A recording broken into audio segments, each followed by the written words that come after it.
Come on, girl. Just build it up in your gut and let it loose. Evie scowled. Her sister had been calling her girl ever since she'd returned from Pennyroyal Academy at the start of summer. She supposed it was meant as a term of endearment, or perhaps a not-so-subtle joke that she was the only human in a family of dragons, or... No, she didn't know why her sister called her that, but there was no doubt it had become annoying. My name is Evie.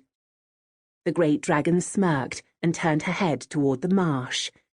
From where they stood at the edge of the forest, the bulrushes glowed gold in the late afternoon sun. Across the marsh in the distance, mountains cut high into the sky, each bigger and greener than the next. Lazy clouds drifted past, headed east. Soon the stifling heat would end, giving way to another cool night, another black sky scattered with stars, and more memories of the academy and the friends Evie had made there. But first, she had something to do. She picked out a bunch of grass that was swaying gently in the breeze and stared at it, narrowing her eyes.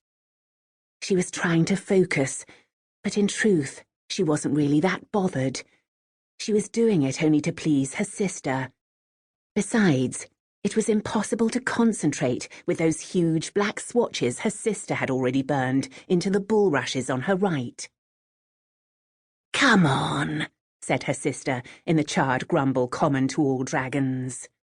"Once you've done this, you won't be able to stop, believe me. Then we're on to flying." Evie sighed and turned to her sister, exasperated. "Oh, go on. Don't give me that look." "Well, maybe if you'd stop talking." All right, the dragon said, chuckling.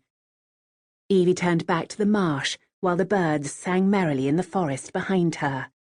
A drop of sweat ran down the back of her neck. It felt like the crawling legs of a fly. "Focus, Evie. Focus. Engage the heart. That's what Father always said." Father.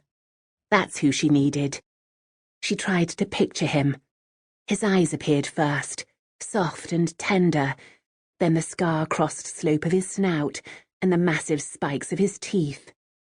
His scales were white and grey, his right horn sheared off at the top from a battle that had happened before she'd even known him. He smiled, and her stomach roared to life. "It's working," she thought. "I'm actually going to do it." A charge of excitement shot through her. Excitement and hope. Maybe this time would be different.